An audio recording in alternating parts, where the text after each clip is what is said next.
relatives, and friends. With your permission, as a native of Vilnius, I think that it is right and proper to start very briefly in my mother tongue, Yiddish. Mit 50 Jahren zurück habe ich noch spaziert in die Geslach von der sowjetischen Wilne. Ich, als Sohn von einer jüdischen, traditionellen Familie, in welcher der Seide Avrom Leben ist gewähnt der geistige Führer von der Wiener Kehille. Bis einst gedenke ich noch, wie in meinem letzten Tag in der litwischen Schule Antano Venolio und am Tag waren Opfer in Eretz Israel, habe ich gebracht eine Bonboniere und geendigt von einem Chaber in Klasse zum zweiten, habe ich geteilt Zuckerkes mit etwas anschämtiger Miene. In jenen Momenten habe ich sich nicht gekannt vorstellen, a viele im Modnach Alemes, als mir wird mich, dem Jüngerle, 50 Jahre später, einladen zu reden in der litwischen Seimas. 50 years ago, I, a son of an observant Jewish family, still strolled in the streets and alleys of Soviet Vilnius, in which my grandfather, Avram Leben, was the spiritual leader of the Jewish community. To this day, I still remember when on my last day at the Lithuanian school at Antano Venolio, and the day before departure towards the land of Israel, I brought a bonboniere, and going from one classmate to another, I, somewhat embarrassed, shared sweets. In those moments, I could not have imagined, even in the strangest dreams, that I, that boy, 50 years later, would be invited as a researcher of the history of the Lithuanian Jewry to deliver a lecture in the Lithuanian Seimas. And even though we, the Litvaks, are such rational people, as I'm going to mention in my lecture, this whole strange 50-year-old episode can be considered as the closest to the definition of the word miracle. After this personal preface, let's move on to the lecture. What is the Litvak? In Lithuania, and I mean the Grand Duchy of Lithuania within the framework of the Polish-Lithuanian Commonwealth, the Jews established over the generations a community that was as respectful as any other Jewish community in Europe. Yet, this community was distinguished from its neighboring ones by its cuisine, its details of dress, and especially its Yiddish dialect. However, all of these, food, dress, and language, were external characteristics. The Litvaks had more essential characteristics. For example, Litvak rationalistic scholarship or Litvak Jewish nationalism, both of which I would like to talk in this short lecture. Let's begin with Litvak scholarship. The Jewish world recognized distinct characteristics of scholarship among Litvaks. This scholarship did not begin with the Gaon of Vilna, since even before him there were great and well-known rabbis in Lithuania. But it is correct that this unique scholarship stood out even more in his time and afterwards. Of these years, the scholar Yeshayahu Aviad Bornsberg wrote, "If I had come to mention the great names that came after the Gaon, I would not have had enough space and time. The superiority of the Litva community over all other Jewish communities is revealed mainly at the end of the 18th century, during the 19th, and in the 20th century." Along with those great rabbis in the 19th century, Lithuania also had the well-known Lithuanian yeshivas, whose whole essence was Torah study and scholarship. David Shlomo Slosh, later a rabbi in Odessa, migrated in the 1860s as a teenager from his hometown of Odessa to Minsk to study at one of its yeshivas. he explained his motivation to do so in the following words.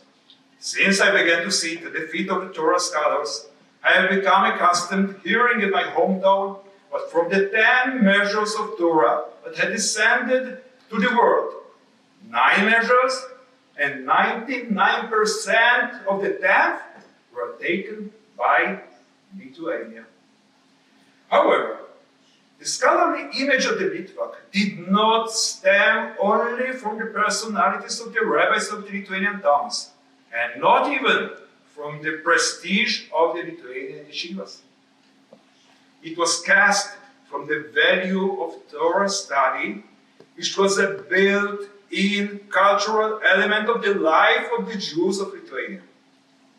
This important value was inculcated not only among the members of the scholarly elite, but also among the members of the simple masses who were the majority of the Lithuanian Jewry.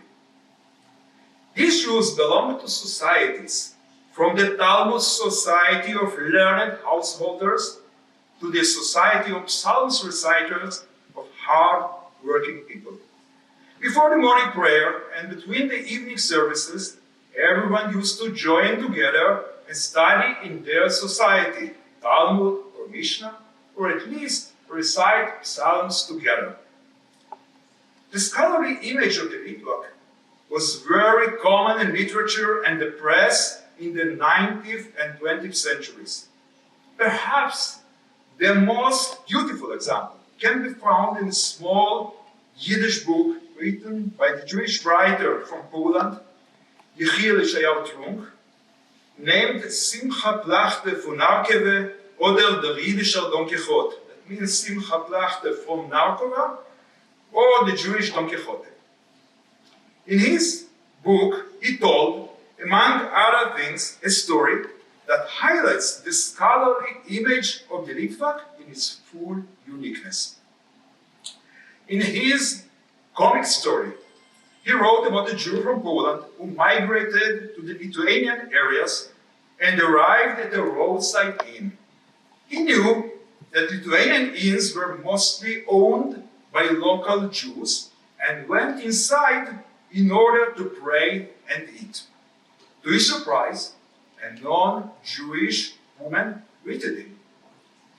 With no other choice, he asked her for a proper place for prayer, and she directed him to a small room at the back of the inn. There, he heard a low tune coming from behind a large stove. He approached and found that it was the voice of a Jew wearing a skull cap and tzitzis, who was delving into a page of Talmud. After a short conversation, it became clear to the Polish visitor that this Jew was the owner of the inn, and the non-Jewish woman, his wife. Could it be Mr. Litvak? The guest turned to him with great astonishment. Yes, yes, the innkeeper replied. Yevdotia, my wife, is a woman of valor. She has completely removed the burden of earning a living from me, so I can, God willing, sit day and night and study Talmud. In the eyes of the Polish writer, the Litvak was therefore willing to marry a non-Jewish woman in order to enjoy worldly pleasure. His pleasure, however, was not in the realm of material things, but Torah study. Indeed, in the Lithuanian yeshivas, the students saw in the Torah study his life's only goal. The journalist Seim used to travel extensively around the world and describe his voyages in newspapers. This is what he wrote after visiting in 1925 the Lithuanian yeshiva in Mir, a town located in the eastern borderland of Poland. Honestly speaking, after 6, 7, or 10 years, the yeshiva does not prepare its students for anything practical other than the possibility of receiving rabbinical ordination. But yeshiva students look at their friends who take a glance into a book of legal rulings with a smile. For them, it is a sign that they are already thinking about a match or a rabbinical rabbinical ordination. This lack of concern and thought about practical matters or any productive goal in their lives, other than warming themselves constantly in the light of Torah, is one of the aspects that characterize yeshiva life. This study in the Lithuanian yeshivas was rational and was not intended for halachic jurisprudence or for finding the practical legal ruling. Its whole essence was an approach of Torah study for its own sake. That means Torah study is a stand-alone value. Thus, in the yeshivas, they did not learn Talmudic tracts that apply to daily life, but tracts that were intended to present the students with a valuable intellectual challenge. Not only in the Torah sphere did rationalism find a settled place, but it prevailed in all aspects of life of the Litvak. This was described again by Chil Yeshayahu Trunk in one of his 7-volume monumental Yiddish book, Poland. He wrote about his voyage with his father to the resort town of Dubel on the shores of the Baltic Sea for medical purposes, and I quote a relevant passage. Lithuania was in my father's eyes the open window through which the great world blew on the Jews. Poland, however, lies far from this window, and the fresh winds of the world hardly reach it, except through a forbidden Enlightenment book or an issue of a Hebrew newspaper. Suddenly, my father stood very close to this window. The intellect, to which my father had always been more inclined, rather than to the soft romantic notions, revealed to him his place here in the Jewish reality. And to my father it became clear, as if he had suddenly emerged from an ancient and dreamy Jewish era and entered a more modern and alert Jewish world. So far, in short, about Litvak's scholarship and rationalism. And now about Litvak Jewish nationalism. The Litvak popular learning and scholarship extended to loyalty to national Jewish values, the love of the Holy Land and its language, and the later stages to Zionism. As early as the beginning of the 19th century, buds of Jewish nationalism appeared in Lithuania. In the 30s of that century, a group of important Hebrew writers and poets concentrated in Vilnius, including the writer Mordechai Aaron Ginsburg of Salantai and the local poet of Ram Dova Cohen Lebenson, nicknamed Adam Cohen. Their essays in the Hebrew language and their style influenced the Hebrew writing of the enlightened writers and poets in Lithuania in later generations, including Avraham Apuk, Yehuda Leib Gordon, and Moshe Leib Lilienberg. They all resembled each other in that they wrote in Hebrew and in their desire to return to the Bible and its language.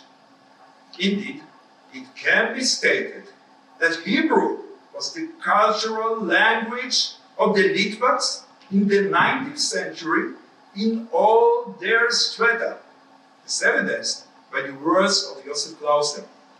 I was privileged to see, when I was in Vilnius in 1896, a carter sitting on his stand and reading the Hebrew book, The Hypocritical Vulture by Yehuda Leib Gordon. And I was privileged to hear a group of young people singing the Hebrew song, A Poor Man Understands, by Adam Cohen. Moreover, this Enlightenment literature was national and expressed intense longing for the land of the patriarchs. It seems, therefore, by the reception that Benjamin Zev Herzl, the father of Zionism, received when he visited Vilnius in 1903, will not come to us as a surprise. Word spread that he had received permission from the Russian authorities to visit Vilnius, and thousands of Jews lined the streets each day to wait for his arrival. 10 days later, on August 16, 1903, he arrived unexpectedly.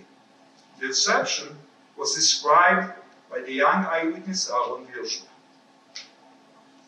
It was a holiday for the Jews of Vilnius. All the streets were filled with thousands of people in holiday clothes. When Dr. Herzl and his companions left the main train station, tens of thousands of people cheered, "Long live Dr. Herzl!" Lots of people filled the streets to be privileged to see the brilliance of the majesty of the uncrowned king and to enjoy the radiance of his noble face. However, in order from above deprive the Jews of Vilnius of this right, only in the great charity hall in Nikratevsky alley did the city's patrons welcome him. From there, Herzl drove to his hotel. Hundreds and thousands of people accompanied him through all the streets where his chariot passed. The police officer, Panitko, who was standing near the hotel entrance, said to the most important of the Zionists in Russian, "Gentlemen Zionists, Palestine has not yet been given to you, but you already have a king." Indeed, Herzl's visit to Vilnius was a major demonstration by the Zionist movement in Lithuania and left its mark on the Jewish population. Similar mass demonstrations took place even after Lithuania gained its independence in 1919, either on the occasion of the San Remo Resolution or on the occasion of the opening of the Hebrew University in Jerusalem, or on the occasion of visits by important guests in Kaunas, including Zionist leaders or renowned writers and poets. Of course, these guests also had an unforgettable experience, an experience that intensified in the hearts of some of them when we witnessed Hebrew education in Lithuania. At the end of the First World War, the Litvaks came out of Tsarist rule and became citizens of independent Lithuania or of Poland in its eastern frontier region. As soon as they were allowed, they immediately established Jewish schools and gymnasiums, most of them Hebrew ones, the study of which was in pure Hebrew. My mother, Ben-Tsiyon Klibansky, who studied at the Schwabe Hebrew Gymnasium in Kaunas, described it in her book as a Hebrew school in the full sense of the word, identical to its equivalent in the land of Israel. Dov Lippitz, one of the editors of the first volume of the Hebrew book, Lithuanian Jewry, wrote about this Hebrew education in Lithuania. Today, when we bring up the memory of the Hebrew educational enterprise in this country, we see it as one of the greatest attempts made so far in the diaspora to revive the Hebrew language and establish a dense network of educational institutions that will ensure a Hebrew, human, and harmonious education for an entire generation in the spirit of ideals of constructive and liberating Zionism. Indeed, the great visitors in that Lithuania with a passion for Hebrew described it as the only Hebrew fortress in the diaspora by Chaim Nachman Bialik, and a tower of light for an entire Hebrew generation by Zalman Shneur. In summary, Lithuanian Jewry was the cornerstone of the Jewish world in its scholarship and Jewish nationalism. However, during the Holocaust, the Jewish people lost most of their Litvak sons, the bearers of the flag of rationalistic scholarship and the Hebrew national zeal. This insight is also expressed in the words of my late mother, who was privileged to live among those Jews, when she described in the introduction to your book their visit to her hometown. I'll finish this speech with direct reading from a Hebrew book with my translation.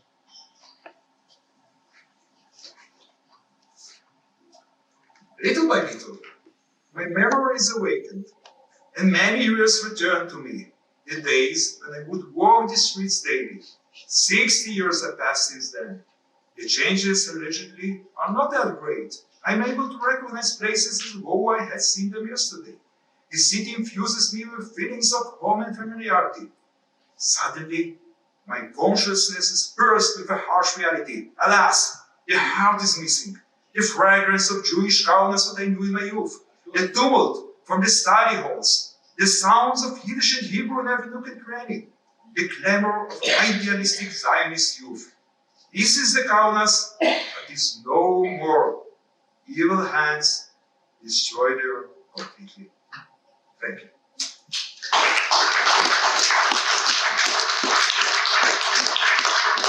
I would like to thank you, Dr. Ben-Tsiyon Klibansky, for his lecture, what is a Litvak